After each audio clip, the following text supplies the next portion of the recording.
Weather Service in Cleveland has issued a severe thunderstorm warning for Geauga County, Lake County, until 8:15 p.m. Eastern Daylight Time.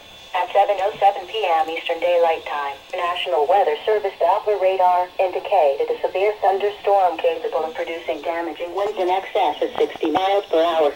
This storm was located 9 miles west of Chesterland and moving east at 45 miles per hour. Locations impacted include Chardon, Painesville, Willoughby, East Lake, South Russell, Chesterland, Mentor, Burton, Middlefield. This is a dangerous storm.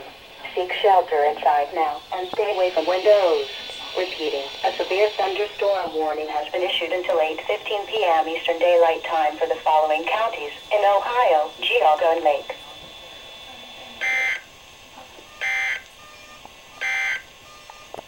Urgent weather.